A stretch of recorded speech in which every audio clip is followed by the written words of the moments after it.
श्री स्वामी राजमाऊली,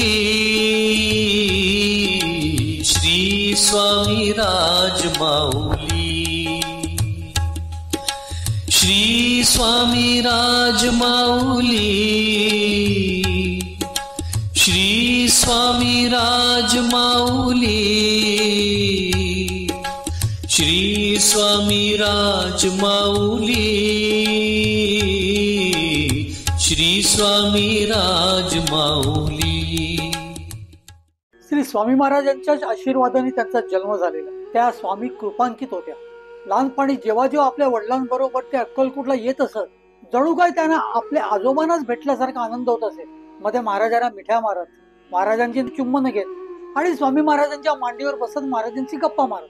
श्री स्वामी महाराजांच्या बरोबर त्या कंगोऱ्या, कवड्या, विटी दांडू असे खेळ खेळत आणि महाराज सुद्धा जणू काय त्यांच्या वयाचे असल्यासारखे त्यांच्या बरोबर खेळत.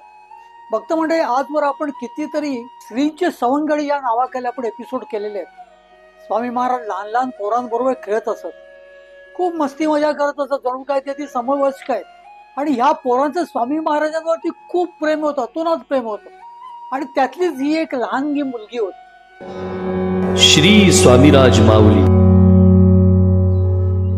नमस्कार भक्त मंडळी, श्री स्वामी राजमाऊली या युट्यूब चॅनल मध्ये मी मिलिंद पेळगावकर अगदी नेहमीप्रमाणे तुमचं खूप खूप स्वागत करतोय. भक्त मंडळी, सांगितल्याप्रमाणे आज आपण श्री स्वामी महाराजांच्या आणखीन एका सवंगडीबद्दल बोलणार आहोत. यांचं नाव गीता. गीता विठ्ठलपंत अध्यापक. स्वामी महाराजांच्या आशीर्वादाने त्यांचा जन्म झाला होता. तर त्यांच्याबद्दल जाणून घेण्यासाठी आपल्याला थोडंसं मागे जावं लागेल, त्यांच्या वडिलांकडे. विठ्ठलपंत अध्यापक हे सोलापूरहून काही अंतरावर असलेल्या चपळगाव या गावी राहत असत. अत्यंत धार्मिक, शांत, पापभिरू, कधी कोणाला उगाच काही बोलणार नाही, स्वतःच्या कामाशी मतलब ठेवणारे, कोणाशी कधी वाद न घालणारे, अगदी स्वतःची स्वतः राहणारे. त्यांचा व्यवसाय हा वडिलोपार्जित भिक्षुकीचा होता. त्या काळामध्ये अक्कलकोटमध्ये स्वामी समर्थ महाराज आल्याचा भरपूर बोलबाला झाला होता आणि प्रत्येकाला असं वाटत होतं की स्वामी महाराजांच्या दर्शनाला आपण जावं. विठ्ठलपंताचं सुद्धा असंच काहीच होतं. त्यांनी ज्यावेळी ऐकल्यापासून श्री स्वामी महाराजांच्या दर्शनाची ओढ त्यांना लागली होती. आज जाऊया, उद्या जाऊया असं करता करता काही दिवस मध्ये गेले. पण एक दिवशी त्यांना इतका ध्यास लागला की त्यांनी असा विचार केला, काही केल्या आज आपण अक्कलकोटला जाऊच या. त्या दिवशी मात्र त्यांनी फारच मनावर घेतलेलं. त्यामुळे ते जरा कुठलाच विलंब न करता आपल्या सौभाग्यवतींना घेऊन ते अक्कलकोटात दाखल झाले.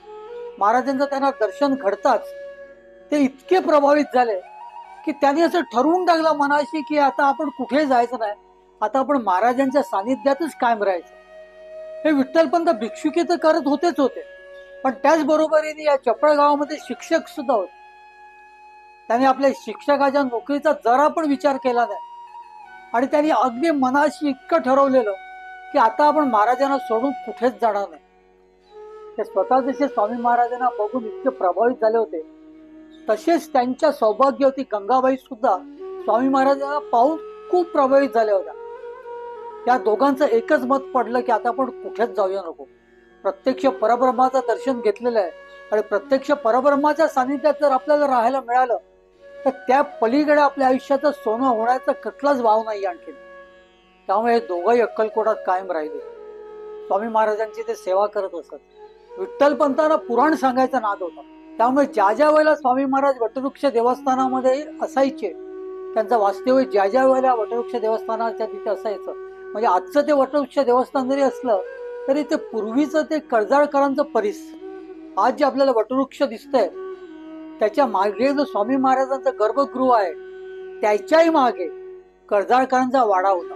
आणि हा जो परिसर आहे ज्याला आज आपण वटवृक्ष देवस्थान म्हणतो, या वटवृक्ष देवस्थानामध्ये भरपूर वडाची झाडं होती. अगदी प्रत्येक झाडाच्या कितीतरी पारंब्या अगदी जमिनीत घुसलेल्या आणि तिथे ते त्यांची जनावरं बांधतात. त्यांची गुरं, पूर्वीच्या काळामध्ये घोडे पाळले जायचे कारण त्या घोड्यावरूनच प्रवास होत असायचा. त्यामुळे त्यांचे घोडे, त्यांच्या गाई, गुरं, म्हैशी त्या सर्व ह्या परिसरामध्ये बांधल्या जायच्या. तिथे एक विहीर सुद्धा होती फार जुनी. आणि हा सगळा परिसर महाराजांना एवढा आवडलेला की महाराज या एका वटवृक्षाच्या खाली येऊन नेहमी बसत असत. पुढे नंतर मग कर्जाळकरांनी त्यांना इथे एक छोटासा पार बांधून दिला. त्या पारावरती महाराज बसत असत. इथे जर महाराज बसलेले असायचे त्यावेळेला महाराजांच्या अवतीभोवती तुफान गर्दी व्हायची. अक्कलकोट गावातले, आजूबाजूच्या गावातले, तसे लांब लांबच्या गावातले लोक जी कोण महाराजांच्या दर्शनाला येत असत ती सर्व इथे बसलेली असायची. आणि त्यामुळे इथे ज्याला महाराज असायचे तेव्हा महाराज विठ्ठलपंतांना आवर्जून बोलवून घेत आणि विठ्ठलपंतांना सांगत, आज तू आम्हाला सर्वांना पुराण सांग बरं. विठ्ठलपंत मोठ्या आवडीने त्यांना सगळं पुराण सांगत असत. आणि विठ्ठलपंतांचा पुराण सांगण्याचा कार्यक्रम जर असला तर या परिसरामध्ये तुफान गर्दी होत. अगदी घरातली कामं टाकून सुद्धा बायका इथे येत विठ्ठलपंतांचं पुराण ऐकण्यासाठी. आणि असंच एक दिवशी इथे पुराण चाललेलं होतं आणि अक्कलकोटच्या थोरल्या राणी साहेबा स्वामी महाराजांच्या दर्शनाला आल्या. महाराजांचं दर्शन घेतलं आणि त्या सुद्धा इतरांसारख्या तिथे काही वेळ बसल्या बरं. कारण विठ्ठलपंतांची पुराण सांगण्याची पद्धत इतकी छान असायची की त्यांना लोक ऐकत राहत. पुराण संपल्यावरती त्या पुन्हा स्वामी महाराजांकडे गेल्या आणि त्यांनी विठ्ठलपंतांची चौकशी केली आणि स्वामी महाराजांची त्यांनी परवानगी सुद्धा घेतली की यांना आम्ही आमच्या राजवाड्यात पुराण सांगायला बोलवू का. महाराजांनी हसत हसत ती परवानगी दिली सुद्धा. विठ्ठलपंतांना सुद्धा खूप आनंद झाला की अक्कलकोटच्या राणी साहेब आपल्याला राजवाड्यामध्ये पुराण सांगायला बोलवतात, म्हणजे तिथे निश्चितच चांगली बिदागी सुद्धा मिळेल. पण भक्तगण अक्कलकोटच्या राजवाड्यामध्ये पुराण सांगण्याकरिता आधीपासूनच हर्डीकर पुराणिक नावाचे एक ग्रस्त होते.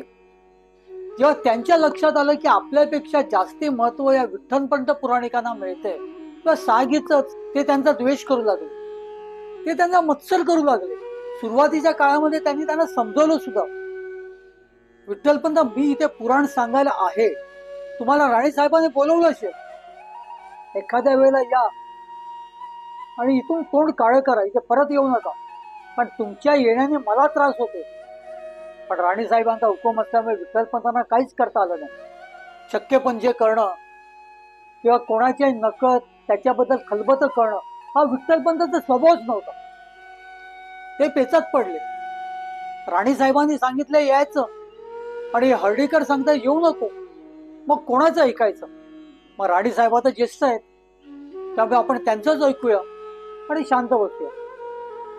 त्या विचाराने ज्या ज्या वेळेला राणी साहेब त्यांना बोलवत त्या वेळेला राजवाड्यामध्ये जाऊन पुराण सांगत. असंच काही दिवस चाललं होतं. एक दिवशी काहीतरी विचित्रच घडलं. विठ्ठलपंत सकाळी उठूनच दात घासत उभे होते. तेवढ्यामध्ये स्वामी महाराजांचा एक सेवेकरी आला आणि त्यांना सांगितलं की महाराजांनी तुम्हाला तात्काळ बोलवलेलं आहे, अगदी लगबगीने बोलवलेलं आहे. दात वगैरे घासून आंघोळ झाल्यानंतर विठ्ठलपंतांचा पूजेचा कार्यक्रम होता, ते पूजा करणार होते. पण प्रत्यक्ष देवच स्वामी महाराज आपल्याला बोलवत आहेत त्यामुळे तिथे जाणं त्यांना भाग पडले. स्वामी महाराज आपल्याला का बरं इतक्या लगबगीने इतक्या सकाळी बोलवत असतील. अखेर त्यांनी असा विचार केला आपण महाराजांकडे जाऊया, महाराज काय म्हणतायत ते ऐकूया. आणि ते आंघोळ न करताच घरातून बाहेर पडले. स्वामी महाराज वडाखाली आहेत असं त्यांना सांगितलेलं.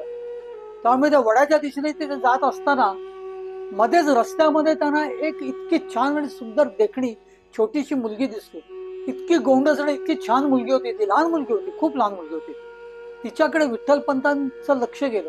तिच्याशी काय बोलले नाही ते, कारण त्यांना महाराजांकडे जायचं होतं. ते महाराजांकडे गेले आणि पाहतो तो काय ती रस्त्यात दिसलेली ती मुलगी जी होती छोटीशी, ती मुलगी स्वामी महाराजांच्या अंगाखांद्यावर खेळत होती. विठ्ठलपंत येताच स्वामी महाराजांनी संस्कार सोडला. अरे बरं झालं आलास तू, तुझीच वाट बघत होतो. विठ्ठलपंतांनी महाराजांना हात जोडले आणि महाराजांच्या समोर ते बसणार. तेवढ्याच स्वामी महाराजांनी सांगितलं तिथे नको, तिथे नको, उठ उठ, हे माझ्या खाटल्याखाली येऊन लप. विठ्ठलपंतांना कळेना महाराज आपल्या लपवतात कशाला, पण महाराजांची आज्ञा का लपू वगैरे विचारायची सोयच नव्हती. स्वामी महाराजांनी सांगितल्यानुसार विठ्ठलपंत त्या खाटल्याच्या खाली जाऊन लपले. महाराजांनी स्वतःच्या अंगावरती शाल काढली आणि त्यांच्या अंगावर घातली की जणू करून ते दिसता कामा नाही. त्यांना सांगितलं शांत बस तिथे, मी तुला बोलवेपर्यंत बाहेर येऊ नकोस. काही वेळ असाच गेला. त्यानंतर भक्त मंडळी स्वामी महाराजांनी या विठ्ठलपंतांना हाक मारली, चल ये बाहेर या आता. विठ्ठलपंत बाहेर आले आणि पाहतात ते काय, ती छानशी गोंडशी जी मुलगी होती ती मृत अवस्थेमध्ये पडली होती हो. तोंडातून भरपूर रक्त आलेलं आणि त्या रक्ताच्या थारोळ्यामध्ये ती मृत अवस्थेमध्ये जी वेडीवाकडी पडली होती. तिच्याकडे बघून विठ्ठलपंतांना काय बोलावं हेच कळेना. काही वेळापूर्वी मी महाराजांकडे ज्याला आलो होतो त्याला ही मुलगी महाराजांच्या अंगा खांद्यावर खेळत होते. महाराज तिचे नाना प्रकारे लाड करत होते आणि महाराजांनी मला लपवलं ते काय, काही वेळाने बोलवताच तुम्हाला हे दिसतंय. स्वामी महाराजांना ते काय विचारणार तेवढ्यामध्ये महाराज त्यांना बोलले, अरे तो राजवाड्यातला हर्डीकर पुराणिक जो आहे ना, तिथला जुना पुराणिक, तो तुझ्या वाईटावरती आहे बरं का. तो तुझ्या वाईटावरती आहे. त्याला तुला संपवायचं आहे आणि त्याने तुझ्याकडे जी बाधा पाठवली होती ती बाधा मी ह्या पोरीवरती उलटवली आणि म्हणून आज तू सुरक्षित आहेस, तू आज व्यवस्थित आहेस. तो पुराणिकाने पाठवलेला मृत्यू जो होता तो मी या पोरीकडे पाठवला. आता तुला कोणी काही करू शकत नाही. तू निवांत राहा, निर्धास्त राहा. हे ऐकून विठ्ठलपंतांना खूप वाईट वाटलं. विठ्ठलपंतांना काय बोलावं तेच कळेना. ते हुंडके देत देत महाराजांना म्हणाले, महाराज, एवढीची छान गोंडशी लहानशी मुलगी, तिला पुढे आयुष्यामध्ये काय काय बघायचं होतं. माझ्याकडे आलेला मृत्यू तुम्ही तिच्याकडे कसं काय पाठवला? मला हे असं मिळालेलं आयुष्य नको आहे.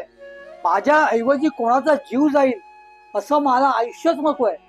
एक तर या मुलीला तरी जिवंत करा, नाही तर मला सुद्धा संपून टाका.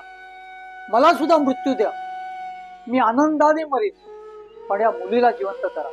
महाराज, ही मुलगी काही वेळापूर्वी मी आलो तेव्हा तुमच्या अंगा खांद्यावर खेळत होती. तुम्ही तिच्या नाना प्रकारे लाड करत होतात. आणि हे काय, आणि हे काय, माझ्यासाठी तुम्ही तिचा जीव घेतलात. नको, असं नका करू महाराज. विठ्ठलपंत रडत रडत स्वामी महाराजांचे चरण आपल्या छातीशी कोरवाळीत ते सगळं सांगत होते. महाराजांना नाना प्रकारे ते प्रार्थना करत होते, नाना प्रकारे महाराजांची विनवणूक करत होते. अखेर महाराजांनी त्यांना दोन्ही हाताने आपलं उठवलं, त्यांना शांत केलं, त्यांना सांगितलं, रडू नकोस. तुझी ही वृत्ती पाहता मला खूप आनंद झाला. काही काळजी करू नको. तुझी इच्छा आहे ना ह्या मुलीने जिवंत व्हावं, तिला मी आत्ता जिवंत करतो. अहो, तोंडातून भरमसाठ रक्त आले, रक्ताच्या थारोळ्यात पडलेली ती मृत अवस्थेतली मुलगी. पण विठ्ठलपंतांचा हट्ट असा होता की तिला जिवंत करा, नाही तर मला सुद्धा संपवून टाका.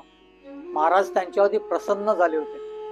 महाराजांना त्यांच्यामध्ये कुठल्याच पद्धतीचा स्वार्थ दिसत नव्हता. महाराजांना त्यांच्यामध्ये कुठच्याच पद्धतीची कपट नीती दिसत नव्हती. इतक्या शुद्ध अंतकरणाचे विठ्ठलराव की महाराजांना सांगतायत की मला पण संपून टाका, पण या मुलीला जिवंत करा. या एवढ्याशा लहान मुलीला माझ्यासाठी तिचा प्राण जातोय हे मला सहनच होत नाहीये.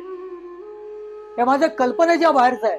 त्यामुळे विनंती करतो, मी तुम्हाला हात जोडतो, तुमच्याकडे प्रार्थना करतो. माझं काय चुकलं असेल तर मला क्षमा करा, मला संपून टाका, पण या मुलीला जिवंत करा. महाराज हसतात. बाजूला जे कमंडलू पडलेलं असतं त्याच्यातून पाणी बाहेर काढतात आपल्या हाताने आणि त्या पोरीवरती शिंपडतात आणि सांगतात, बाबा ग उठ आता, बस झालं. त्या कमंडलूतल्या पाण्यातले काही थेंब तिच्यावरती पडताच ती मुलगी जागृत होते. तिचे हातपाय हलू लागतात आणि ती तोंडाचं रक्त पुसत पुसत पुसत उठते. ती उठते, उभी राहते आणि महाराजांना पाहताच त्यांना जाऊन खट्ट मिठी मारते. हे पाहून विठ्ठलपंतांना खूप आनंद होतो, खूप आनंद होतो.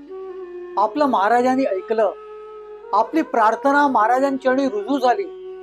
हे पाहून विठ्ठलपंतांना एवढा आनंद होतो की तो इथे मी वर्णू शकत नाही, त्याचं वर्णन होऊच शकत नाही. त्या मुलीला स्वामी सांगतात, जा घरी जा, उद्या ये, आता आपण उद्या खेळूया. मुलगी तशीच उठून उड्या मारत मारत घरी जाते. विठ्ठलपंत मात्र हात जोडून स्वामी महाराजांच्या समोर उभे असतात.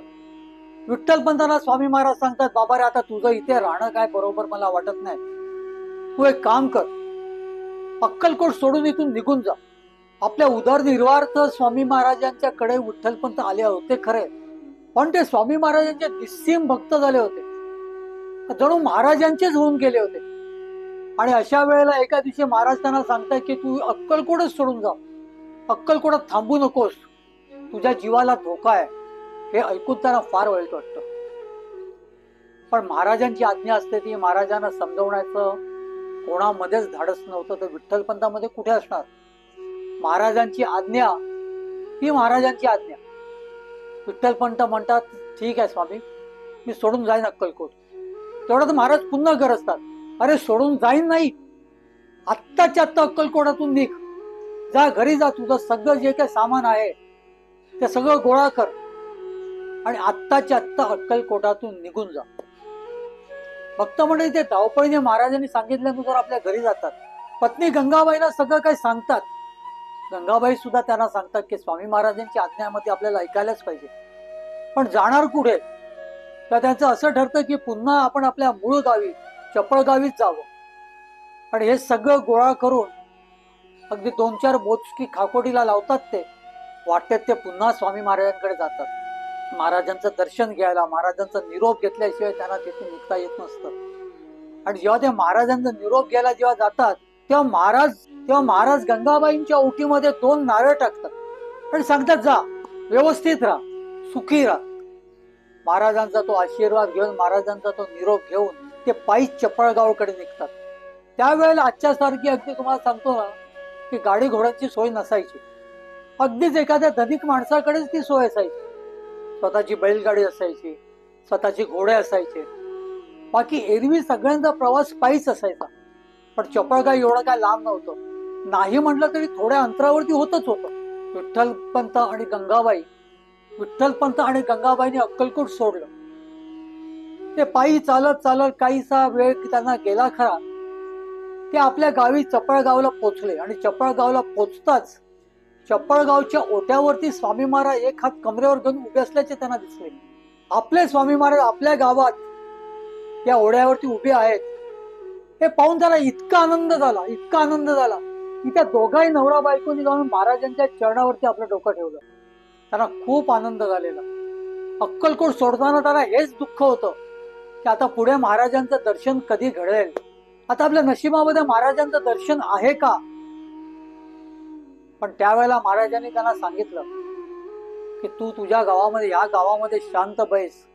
तुझा जो काय काम धंदा आहे भिक्षुकीचा तो तू इथेच बसून कर. महाराजांच्या कृपेने त्यांना त्या शाळेमध्ये शिक्षकाची नोकरी सुद्धा पुन्हा मिळाली. पण महाराजांचं ज्याला दर्शन झालेलं असतं तेव्हा महाराज गंगाबाईंना विचारतात, अगं तुला ते दिलेले 2 नारळ आहेत कुठे. ती लगेच एक बोचकं उघडून सांगते, हे बघा याच्यामध्ये मी ठेवलेले आहे.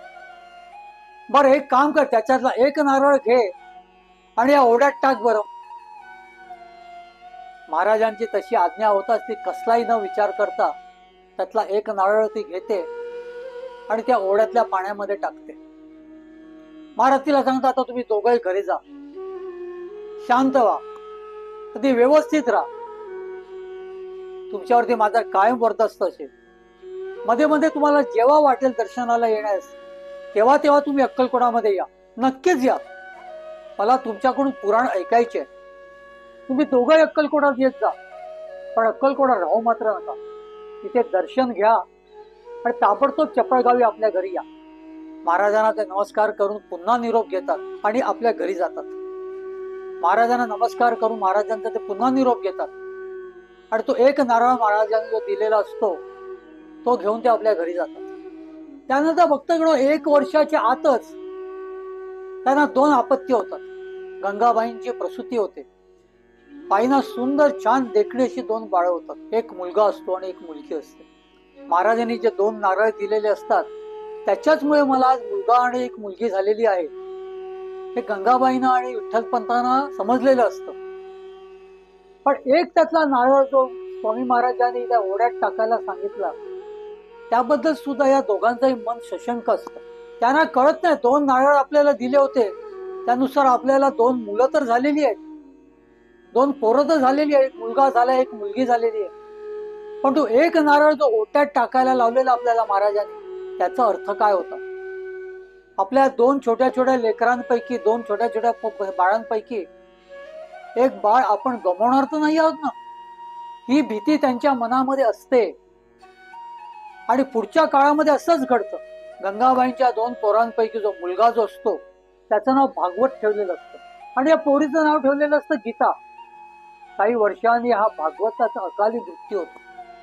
तेव्हा यांना जी शंका होती तसंच घडलंय असं त्यांना मनोमन त्यांना ते पटतं. महाराजांनी एक नारळ आपल्या ओढ्यात टाकायला लावला होता, तोच हा आपला मुलगा असा भगवत. भगवत गेल्याचं त्यांना खूप दुःख असतं, पण त्याच बरोबरीने गीता, या गीताबाई आपल्या बरोबर आहेत, त्याचा सुद्धा त्यांना खूप आनंद असतो. महाराजांनी सांगितल्यानुसार हे दाम्पत्य त्या गीतेला घेऊन नेहमी अक्कलकोटला जात असत, अगदी नेहमी. आणि ज्या ज्या वेळेला ते अक्कलकोटला जात असत त्या त्या वेळेला गीताबाई जी आहे तिला जणू काय आपले आजोबा समोर दिसत आहेत असं ती जाऊन महाराजांना पाहताच जाऊन ते घट्ट मिठी मारायची, महाराजांच्या अंगावर चढायची, महाराजांच्या मांडीवर बसायची, महाराजांबरोबर गप्पा मारायची, महाराजांना नाना प्रश्न विचारायचे. आणि मोठ्या लाडाने मोठ्या कौतुकाने महाराज तिला वागवत असत. तिने विचारलेले त्या बाल प्रश्नांना महाराज त्या पद्धतीने उत्तर देत असत. हे सगळं झालं का महाराज तिला सांगत असत, चल माझ्या सगळे सवंगडी आलेले आहेत, आपण खेळायला जाऊया. मग तो खेळ चालत असे. त्या खेळामध्ये सुद्धा महाराज ज्या पद्धतीने जे जे खेळ खेळत असत, कधी विटी दांडू, कधी कांगोऱ्या, कधी कवड्या, हे सगळे खेळ ती गीताबाई स्वामी महाराजांबरोबर खेळत असत. या गीताबाईंचा उल्लेख तसा फारसा नाहीये, तिच्याबद्दलचं लिखाण सुद्धा खूप कमी आहे. पण या गीताबाई नंतर मोठ्या झाल्या आणि त्यांचा विवाह सोलापूरच्या बुवा घराण्यात झाला. भक्त मंडळी, हे बुवा घराणं म्हणजे तेच सोलापूरच्या शुभराय मठाचे मठाधिपती. त्या सोलापूरच्या शुभराय मठाबद्दल सुद्धा आपण एक एपिसोड करणार आहोत. या मठात स्वामी महाराज आहेत, या मठात शंकर महाराज आहेत, कितीतरी संतांचं आगमन या मठामध्ये झालेलं आहे, वास्तव्य घडलेलं आहे. त्यामुळे हा मठ सोलापुरामधला श्री स्वामी समर्थ वास्तव्य स्थळ किंवा स्वामी महाराजांचे लाडके शंकर महाराज यांचं वास्तव्य स्थळ म्हटलं तरी चालेल. आता गीता अध्यापक ज्या होत्या, गीताबाई अध्यापक, त्या गीताबाई बुवा झाल्या. गीताबाई जयकृष्णराव बुवा. हे जयकृष्णराव आणि गीताबाईंचे सुपुत्र म्हणजे जनार्दन बुवा, ज्यांना जणू काका म्हणून शंकर महाराजांचे अत्यंत लाडके. शंकर महाराज ज्या ज्याला सोलापूरला असतात त्याला जनुबुवांच्या बरोबरच ते असतात. त्यांच्याबद्दल सुद्धा आपण एपिसोड करणार आहोत, अगदी नक्की करणार आहोत. गीताबाईंना अव्वा म्हटलं जायचं. अव्वा अत्यंत सुलक्षणी, अत्यंत ज्ञानी, धूर्त, त्यांना औषधांचं भरपूर ज्ञान होतं. त्यांच्या पणती शुभांगीताई बुवा आज या शुभराय मठाच्या मठाधिपती आहेत. तुमच्यापैकी कितीतरी लोक त्यांना ओळखत सुद्धा असते. फक्त म्हणजे या शुभांगीताईंना एकदा आम्ही अव्वांच्या बद्दल विचारलेलं, त्याला त्या काय म्हणाल्या ते ऐका. माझे पणजोबा जयकृष्ण बुवा यांची पत्नी म्हणजे आमची अव्वा. ही अव्वा पुढं ज्यावेळेस स्वामी महाराज अक्कलकोटला गेले त्यावेळेस त्यांच्या आशीर्वादांनी जन्मलेलं हे बाळ त्यांच्या मांडीवर खेळलेलं आणि ती मठाची सून झाली. त्या अव्वाचा मोठं दवाखाना होता, वैद्यराज होती ती. गावातल्या सगळ्या बाळंतणी सोडवायच्या, औषधं द्यायची. 10 वाजेपर्यंत सकाळी औषधाचं कपाटच असायचं, औषधं ती. 10 नंतर कोणी घरात गेलं तर चुलीतले राग घ्यायची, बरं होईल म्हणायची. ज्यावेळेस माझे आजोबा वारले त्यावेळेससुद्धा ती एका बाळंतीला सोडवून आणलं तिने आणि मग 10व्या दिवसासाठी पाठीमागे गेली. अशी ही अव्वा लोकप्रिय. आजही लोक विचारतात त्या औषध देणारी जी अव्वा होती आणि मंत्र घालणारी अव्वा होती तिचाच हा मठ आहे का हो? आम्ही म्हणतो हो, त्याच अव्वाचा हा मठ आहे. त्यामुळे अव्वा एक प्रसिद्ध व्यक्ती होती. स्वामी महाराजांना तिने बघितलं होतं आणि तिच्या यजमानांनी बघितलं होतं. त्यानंतर आम्हाला या अव्वांबद्दल एक 26 ओव्यांची एक रचना सुद्धा मिळाली. त्याच्यात शेवटी असं लिहिलेलं आहे, सदैव स्वामी सेवा इच्छिता सरस्वती तनय. म्हणून मी शुभांगीताईंना विचारलं की या सरस्वती कोण? या तुमच्या घराण्यात सरस्वती असं कोण होऊन गेलेलं आहे का? किंवा त्यांच्याकडून असं सांगण्यात आलं की सरस्वती म्हणजे अव्वांची मुलगी आणि सरस्वती तनय म्हणजे ह्या सरस्वतीचा मुलगा म्हणजे अव्वांचा नातू.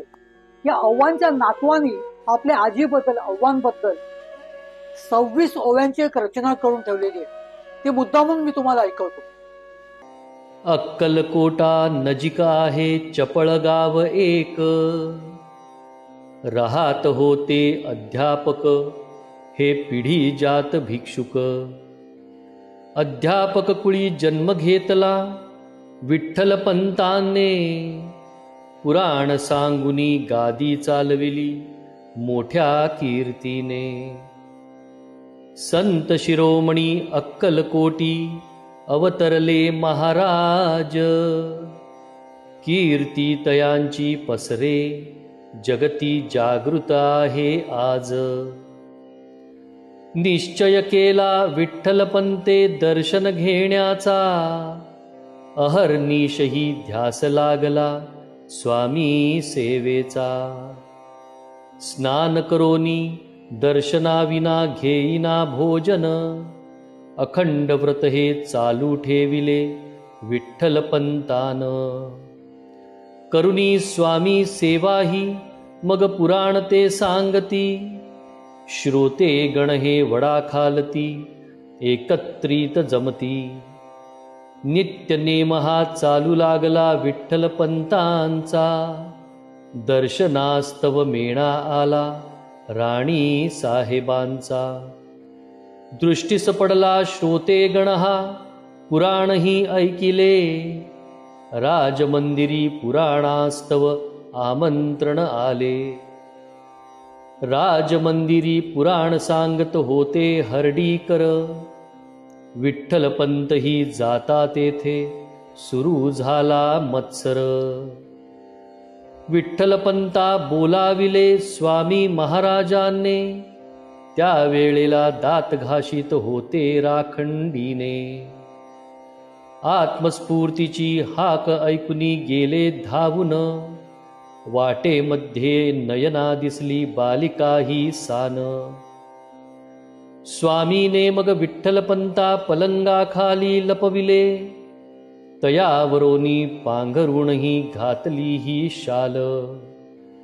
आज्ञा होता बाहेर आले भक्त हे जोराने, कडक व्रताचे पालन केले स्वामी सेवेने। बाहेर येता दृष्टीस पडली मृतशय्यासान, रक्त ओकुनी पडली होती बालिका ती सान। स्वामीने मग विठ्ठलपंता कथिला वृत्तांत, तुआ कारणे प्राण खर्चिला नाही तया अंत। राजमंदिरी जात होते हर्डीकर कर्मठ, मंत्राने मग तुझ्यावरही पारिली ही मूठ। कंठ दाटला अश्रू आले वाईटही वाटले, माझ्यासाठी का हो स्वामी बालिकास वधिले। कमंडलूतील पाणी घेऊनी स्वामीने शिंपिले, सावध होऊनी त्या मुलीने पुन्हा घर गाठिले। तयाच वेळी आज्ञा केली स्वामीने विठ्ठला, जावे सोडूनी तू भक्तारे वेळ फुकट चालला। ऐकूनी वाणी स्वामींची मग विचार मनी केला, पत्नीलाही बोलावूनी नमस्कार केला। ओटीमध्ये 2 नारळ स्वामींने घातिले, चपळगावच्या ओढ्यापाशी स्वामींने गाठिले। हाक मारुनी म्हणती तिजला देई एक फेकून, आज्ञा मानुनी दोघांनीही पुन्हा केले नमन। आशीर्वादे स्वामींच्या मग गर्भपोटी राहिला, प्रसूत होऊनी मुलगा मुलगी जुळी झाली गंगेला। नावतयांचे गीता भागवत आनंदे ठेविले, ईश कृपेने भागवताला नष्ट जगी केले। गीता जगती अखंड वसली जिव्हेवरी जाऊनी, अव्वा नामे सार्थक केले जन्माला येऊनी। चरित्र रचना अव्वाची व्हावी हा आशय, सदैव स्वामी सेवा इच्छिता सरस्वती तनय। भक्त मंडळी अशा या अव्वा होत्या, विलक्षण प्रेमळ, विलक्षण ज्ञानी।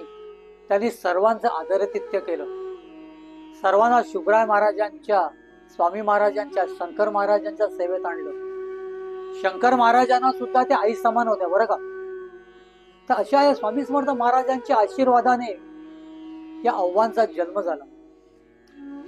आयुष्यभर त्यांच्या पाठीशी स्वामी महाराज उभे राहिले आणि म्हणूनच या बुवांसारख्या घराण्यामध्ये त्यांचं लग्न झालं. त्यांच्या पोटी जनार्दन बुवांसारखे एक योगी आले, त्या योग्यांचा प्रत्यक्ष शंकर महाराजांशी संबंध आला. सोलापूर मधले शुभ्राय मठाचं हे स्थान जे आहे ते परम पवित्र स्थान आहे. त्या शुभ्राय मठाबद्दल, त्या शुभ्राय मठाचा स्वतंत्र एपिसोड मध्ये मी सर्व काही सांगणार आहे, पण तुर्तास एवढं सांगतो की या शुभ्राय मठाच्या मठाधिपती आज जी आहेत तिथे शुभांगीताई बुवा, अव्वा त्यांच्या थेट पणजी होत्या. आणि त्या ज्या आव्हांबद्दल सांगतात ते खरोखर ऐकत राहावंसं वाटतं. तर त्या या अव्वा स्वामी महाराजांचा सदैव त्यांच्यावरती कृपाछत्र होतं, त्यांचं आज आपण स्मरण केलेलं आहे.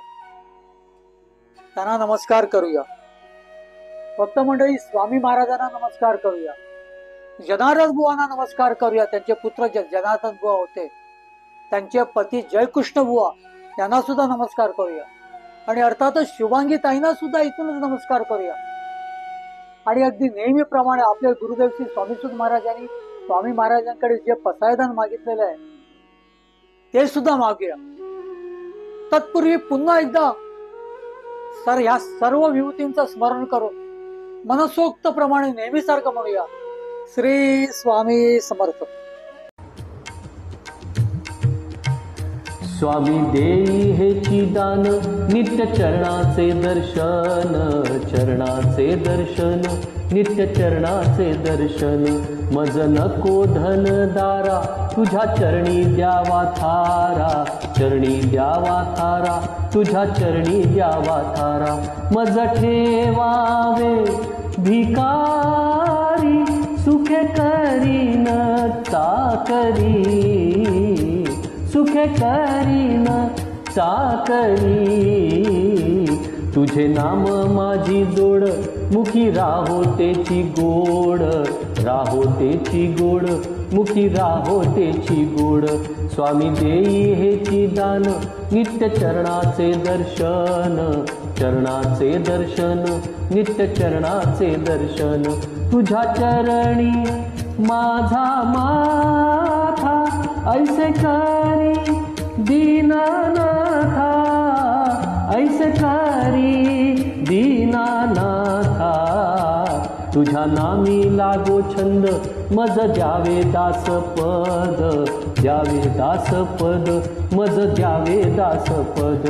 स्वामी देई हेची दान, नित्य चरणाचे दर्शन, चरणांचे दर्शन, नित्य चरणांचे दर्शन. सुत मागे हेची दान, सुत मागे हेची दान. तुझ्या चरणी होऊलीन, तुझ्या चरणी होऊलीन. स्वामी देई हेची दान, नित्य चरणांचे दर्शन, चरणांचे दर्शन, नित्य चरणांचे दर्शन. मज नको धन दारा, तुझ्या चरणी द्यावा थारा, चरणी द्यावा थारा, तुझ्या चरणी द्यावा थारा. स्वामी देई हेची दान, नित्य चरणांचे दर्शन, चरणांचे दर्शन, नित्य चरणांचे दर्शन. स्वामी देई हेची दान, स्वामी देई हेची दान, स्वामी देई हेची दान.